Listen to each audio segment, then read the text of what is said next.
Bountiful gardens, flourishing plants, healthy food. They all start with healthy soil. Soil isn't dirt. Dirt is what you sweep up from your floor. Soil is the foundation of all life on Earth. It grows crops for us to eat and forage for cows, sheep, goats, and other animals.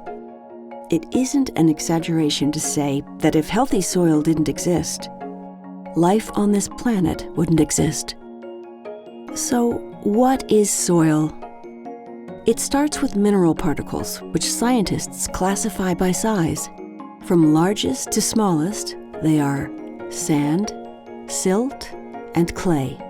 Healthy soil also contains organic matter. One way to define organic matter is that it's stuff that was once alive and now isn't. Things like fallen leaves, dead plants, and manure. It's the stuff we gardeners use to make compost. In many ecosystems, nature continually renews the soil organic matter. Think about a forest. Powered by energy from the sun, leaves take in carbon dioxide, or CO2, from the air. Through photosynthesis, leaves use the carbon and the CO2 to make carbohydrates to fuel the plant's growth. Later in the season, what happens when all those leaves fall?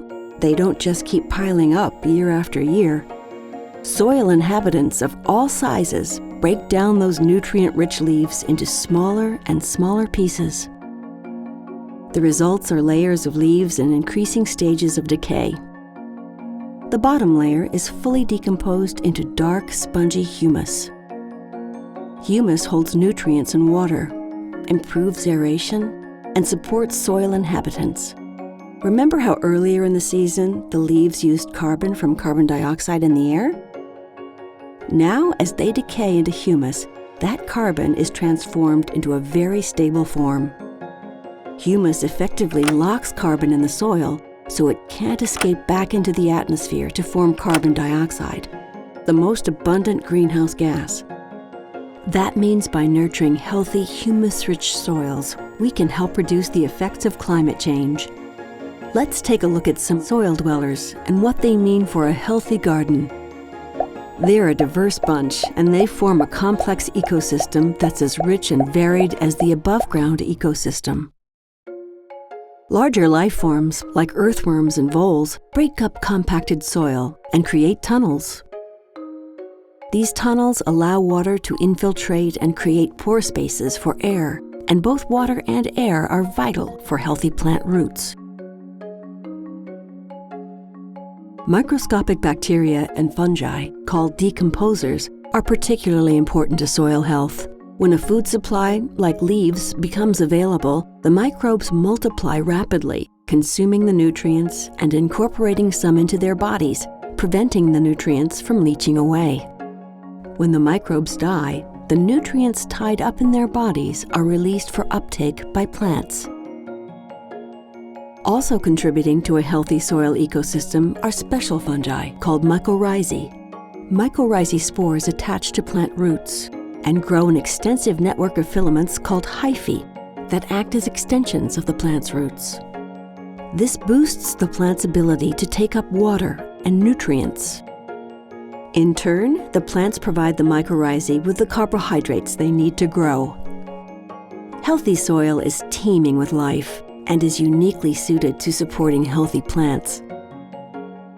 In contrast, dead soil, soil with few good bacteria, fungi, and earthworms, won't provide nutrients to plants. It won't hold water for plants to use when they need it. If you're trying to grow in dead soil, you'll need to water and fertilize more often. Fortunately, you can improve all soils, even dead ones, with a few common sense practices. So, how do you show your soil some love? Start by adding compost when you plant and throughout the growing season. Soil organisms consume organic matter, so keep it coming. Plants growing in pots and planters benefit from organic matter too. Add compost or worm castings to the potting mix before planting. Mulch around plants with shredded leaves or straw. Mulch helps to conserve moisture and prevent damage to soil structure from heavy rain. Plus, you'll be adding even more organic matter. Create raised beds, sized so you can reach plants without stepping on the soil. It will help keep those earthworm tunnels and pore spaces open for water and air. Till only as needed, if at all, to minimize harming soil life and disturbing soil structure. Along with a steady diet of compost, add a slow-release organic fertilizer when needed. It'll feed the plants and may also feed microbes, or at least won't harm them. Keep pests at bay with barriers like fences and row covers. Hand-pick insects. Use least toxic organic pesticides only as a last resort. The fewer pesticides applied above ground, the fewer end up in the soil.